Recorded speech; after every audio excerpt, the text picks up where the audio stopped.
జై శ్రీరామ్. నా అన్నదమ్ములకు, నా అక్కా చెల్లెళ్లకు అందరికీ నమస్కారం. అందరూ బాగున్నారా? మళ్ళీ ఒక నిప్పు లాంటి నిజంతో మీ ముందుకు వచ్చేసింది మన న్యూస్ అఖండ. పాకిస్తాన్ లో తీవ్రవాదం లేదా పాకిస్తాన్ ద్వారా సాగుతున్నటువంటి తీవ్రవాద కార్యకలాపాల గురించి ప్రధానంగా 3 కీలక దశలుగా చూడొచ్చు అన్నమాట. పాకిస్తాన్ ఏర్పడిన వెంటనే 1947 అక్టోబర్లో జమ్మూ కాశ్మీర్ను స్వాధీనం చేసుకోవడానికి పాకిస్తాన్ గిరిజన తెగలతో కూడినటువంటి సాయుధ బలగాలను పంపడం ద్వారా సరిహద్దు ఉగ్రవాదానికి పాకిస్తాన్ మొట్టమొదటిసారి తెరలేపింది. అంటే ఇక్కడ గిరిజనులు అంటే మన గిరిజనులు కాదు, అంటే ట్రైబల్స్ లాగా ఉంటారు కదా మన పక్క, మన భారతదేశంలో అలా కాదు. ఈ పాకిస్తాన్ గిరిజనులు అంటే వాళ్ళంతా కూడా పచ్చి మతపిచ్చి ముడాకుడుకులేనమాట. పైగా వాళ్ళంతా కూడా జిహాదీ ముస్లింలే. ఈ సమయంలో పాకిస్తాను, అమెరికా అలాగే సౌదీ అరేబియా సహకారంతో ముజాహిదీన్లకు శిక్షణ ఇచ్చి ఆఫ్ఘనిస్తాన్కి అయితే పంపించిందనమాట. సోవియట్ దళాలు ఆఫ్ఘనిస్తాన్ నుంచి వెళ్లిపోయిన తర్వాత ఆ జిహాదీ బలగాలను పాకిస్తాను తన ప్రయోజనాల కోసం ముఖ్యంగా కాశ్మీర్ లో ఉగ్రవాదానికి వాడుకోవడం ప్రారంభించింది. 1980ల కాలంలో పాకిస్తాన్ లో మతపరమైనటువంటి తీవ్రవాదాన్ని ప్రోత్సహించేటటువంటి మదర్సాలను అధికంగా స్థాపించడం మొదలుపెట్టారు. దీని ఫలితంగా ఏంటంటే లష్కర్ ఏ తోయిబా, హిజ్బుల్ ముజాహిదీన్, ఆల్ బదరు, జైషే మహమ్మద్ వంటి ఉగ్రవాద సంస్థలన్నీ కూడా పుట్టుకొచ్చాయి. ఇక్కడ పుట్టుకొచ్చినాయి అంటే పాకిస్తానే వీటిని పుట్టించింది అన్నమాట. అర్థమైందా? ఇక 1990వ దశకంలో కాశ్మీర్ లోయలో హింసను తీవ్రతరం చేయడానికి పాకిస్తాన్ సైన్యం ఉగ్రవాద బృందాలను పెద్ద ఎత్తున ఉపయోగించుకునేది. ఈ తీవ్రవాద సంస్థల్లో మొదటిది లష్కర్ ఏ తోయిబా. 1980ల మధ్యలో అంటే 1985 అలాగే 1987 మధ్యన హఫీజ్ సయీద్ అలాగే జాఫర్ ఇక్బాల్ తదితరుల ద్వారా ఈ తీవ్రవాద సంస్థ అయితే స్థాపించబడింది అనమాట. జమ్మూ కాశ్మీర్ ను పాకిస్తాన్ లో విలీనం చేయడం అలాగే మన భారతదేశంలో అశాంతిని సృష్టించడం దీని యొక్క లక్ష్యం అనమాట. ఇకపోతే 2001లో మన భారత పార్లమెంట్ పైన దాడి, 2008లో ముంబై దాడులు వంటి ప్రధాన దాడులతో పాటు అనేక వందల సంఖ్యలో తీవ్రవాద దాడులకు ఈ సంస్థ అయితే పాల్పడింది. ఇది జమాత్ ఉద్ దవా అలాగే ఫలాయి ఇన్సానియత్ ఫౌండేషన్ వంటి పేర్లతో సేవా సంస్థల ముసుగులో పనిచేస్తా నిధులన్నీ కూడా సేకరిస్తూ ఉంటుంది. ఎందుకంటే ఎన్ని లంగా పనులు, లత్కూర పనులు చేయాలి కదా, దానికోసం అనమాట. ఇక రెండవది వచ్చేసి జైషే మహమ్మద్. 2000వ సంవత్సరంలో మసూద్ అజర్ గాడు దీన్ని స్థాపించాడు. 1999లో ఇండియన్ ఎయిర్లైన్స్ విమానం హైజాక్ అయిన సమయంలో భారత జైలు నుంచి విడుదలైన తర్వాత మసూద్ అజరు ఈ సంస్థను అయితే ఏర్పాటు చేశాడు. దీని లక్ష్యం కూడా కాశ్మీర్ ను పాకిస్తాన్ లో విలీనం చేయడంతో పాటు భారత్లో విధ్వంసాలను సృష్టించడం అన్నమాట. ఇకపోతే 2016 పఠాన్కోట్ ఎయిర్ బేస్ దాడి, ఇకపోతే 2019లో జరిగినటువంటి పుల్వామా దాడిలో దీని ప్రమేయం అయితే ఉండాలి. అంతేకాకుండా ఈ తీవ్రవాద సంస్థ మన భారతదేశంలో 100కు పైగా బాంబు దాడులకు పాల్పడింది. దీని ప్రధాన కార్యాలయం పాకిస్తాన్ లోని బహవల్పూర్ లో ఉందన్నమాట. ఇక మూడోది వచ్చేసి హిజ్బుల్ ముజాహిదీన్. 1989లో ఆహ్సాన్ దార్ చేత ఈ ఉగ్రవాద సంస్థ అయితే స్థాపించబడింది. ప్రస్తుతం సయ్యద్ సలాలుద్దీన్ దీనికి నాయకత్వం అయితే వహిస్తున్నాడు.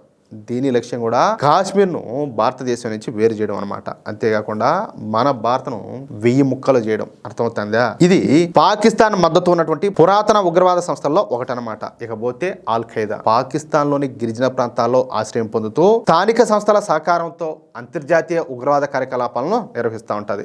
దీని టార్గెట్ కూడా మన భారతదేశమే. ఇవే కాకుండా మరో 1/2 డజను తీవ్రవాద సంస్థలు మన భారతదేశమే టార్గెట్ గా ఈ పాకిస్తాన్ లో పనిచేస్తున్నాయి. ఈ తీవ్రవాద సంస్థల మూలంగా మన దేశంలో ఇప్పటి వరకు 22,000 మంది అమాయకులంతా కూడా చనిపోయినారు. వందల సంఖ్యలో బాంబు పేలుళ్లు, తీవ్రవాద ఘటనలు, ఆత్మాహుతి దాడులు అన్ని కూడా జరిగినాయి. ఒక పక్కన పాకిస్తాన్ ఇంత చేస్తా ఉన్నప్పటికీ అగ్రరాజ్యమైనటువంటి అమెరికా మాత్రం గుడ్లు అప్పగించి చూస్తూ ఉండిపోయింది.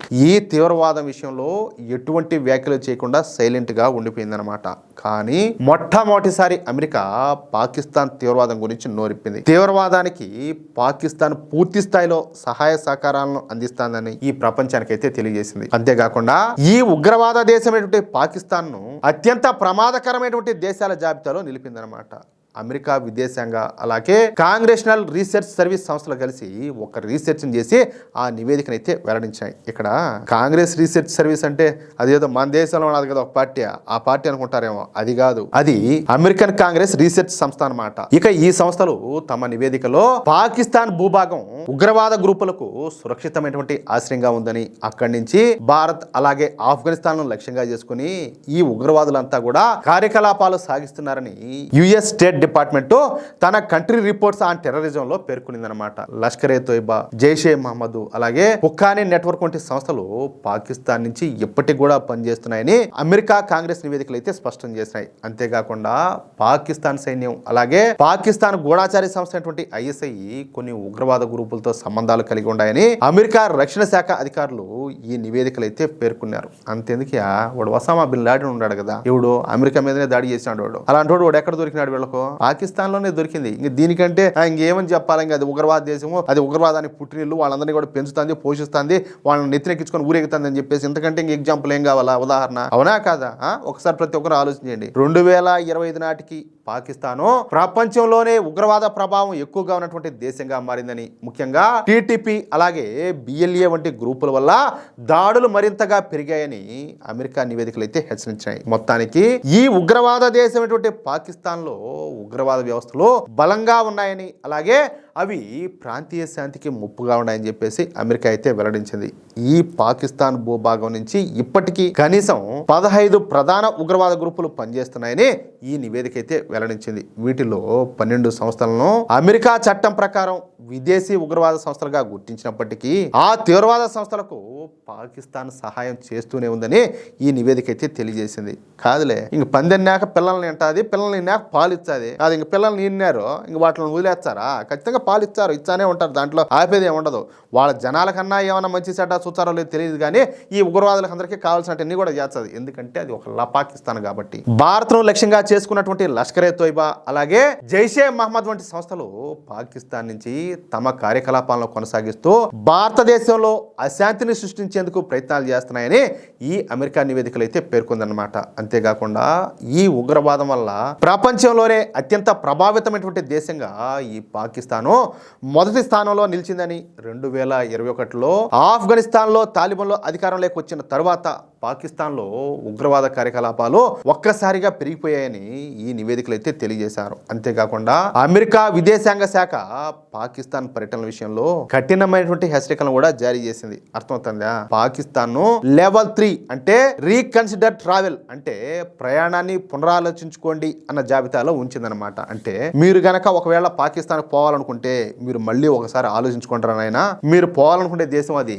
అంత సేఫ్ దేశం అయితే కాదని చెప్పేసి ఆ లిస్ట్ అయితే పెట్టారన్నమాట. బెలూచిస్తాను అలాగే ఖైబర్ పఖ్తూన్ఖ్వా ప్రాంతాలను లెవెల్ 4 అంటే ఎట్టి పరిస్థితుల్లో కూడా అక్కడ ప్రయాణించవద్దు, ఆ ప్రాంతాలు అత్యంత ప్రమాదకరమైనవి అని చెప్పేసి ప్రకటించింది అనమాట. అంతేకాకుండా పరిస్థితి ఎంత దారుణంగా ఉండదంటే ప్రాణభయం వల్ల కరాచీ అలాగే లాహోర్ నగరాల్లో ఉన్నటువంటి తమ ఆఫీసుల నుంచి అంతగా అవసరం లేనటువంటి ఉద్యోగులందరినీ కూడా అమెరికా వెంటనే వెనక్కి అయితే పిలిపించేసుకునింది. అంటే లిమిటెడ్ గా అక్కడ వాళ్ళ స్టాఫ్ అయితే పెట్టారనమాట. మొత్తం మీద అగ్రరాజ్యమైనటువంటి అమెరికా మొదటిసారి పాకిస్తాన్ గురించి పూర్తి నిజాలను అయితే బయట ప్రపంచానికి తెలియజేసింది. అయినా కూడా ఏం ప్రయోజనం? కాదులే, ఈ ఆసిమ్ మునీర్ గాడు, ఈ షహబాజ్ షరీఫ్ ఆడిపోతారు అమెరికాకు. ఈ మెంట్లో తలతెక్కలో ఉన్నాడు కదా ఎవరు, డొనాల్డ్ ట్రంప్. వీళ్ళు పోయి వాడికి వంగి సలాములు కొడతా ఉంటే వాడేమో మూచెడు పెట్టుకొని నవ్వుతా, ఆడేమో ఎరిపప్ప మొహం వేసుకొని కూర్చో అంటాడు. ఏం చేస్తాం? తీవ్రవాదానికి కాదు అమెరికా వ్యతిరేకమని మాట్లాడతారు. కాదు ఇప్పుడు ఈ తీవ్రవాదం లిస్ట్ లో పాకిస్తాన్ ఫస్ట్ ప్లేస్ లో ఉండదు. ఏం చేశారు మరి పాకిస్తాన్? వాళ్ళని ఎంటేసుకొని తిరుగుతారు. ఇది నిజాయితీ అంటే, ఇది చిత్తశుద్ధి అంటే. అమెరికా ఈ విషయంలో ఒకసారి ఆత్మపరిశీలన చేసుకోవాలా, అవునా కాదా? ఇక్కడ పోయేసి కాదులే ఏ ఇరాన్ మీదనో లేకపోతే ఇంకొకరి మీదో దాడులు చేయడం కాదు. సరే బానే ఉండదు, ఎందుకంటే వాళ్ళు ఇట్లాంటి కూడా ఏదో ప్రోత్సహిస్తున్నారు చేస్తారని చెప్పి చేస్తాను, బానే ఉండదు. మరి పాకిస్తాన్ విషయం ఏంది? దాన్ని ఎందుకు వదిలేస్తున్నారు? అక్కడ మీకు ఉగ్రవాదం కనపడడం లేదా? పాకిస్తాన్ ఒక తీవ్రవాద దేశం అని చెప్పేసి మొత్తానికైతే అమెరికా చెప్పకనే చెప్పింది. కానీ ఈ పాకిస్తాన్ మీద ఖచ్చితంగా చర్యలు తీసుకోవాలని చెప్పేసి నేనైతే ఆశిస్తున్నా. మిత్రులారా, పాకిస్తాన్ అసలు రంగును ఈ అగ్రరాజ్యం అమెరికానే బయటపెట్టింది. మన దేశాన్ని నాశనం చేయాలని చూస్తున్నటువంటి ఆ తీవ్రవాద దేశం గురించి మీరేమనుకుంటున్నారో కింద కామెంట్ బాక్స్ లో మీ అభిప్రాయాన్ని తప్పనిసరిగా కామెంట్ చేయండి. పాకిస్తాన్ చేస్తున్నటువంటి ఈ అన్యాయం అందరికీ తెలియాలి అంటే ఈ వీడియోని ఇప్పుడే లైక్ చేసి మన దేశ భద్రత కోసం, మన వాళ్ళందరికీ ఈ నిజాన్ని చేరవేయడం కోసం ఈ వీడియోను మీ మిత్రులకు అలాగే మీరు ఉన్నటువంటి వాట్సాప్ గ్రూపుల్లోను ఫేస్బుక్ గ్రూపుల్లోను తప్పనిసరిగా షేర్ చేయండి. ఒకసారి షేర్ కొట్టారంటే 5 గ్రూపులకు వెళ్తాది. ఒక్కొక్కరు 5 గ్రూపుల్లో షేర్ చేశారంటే అప్పటికి ఈ వీడియో ఎంతమందికి పోతుందో ఒకసారి ఆలోచన చేయండి.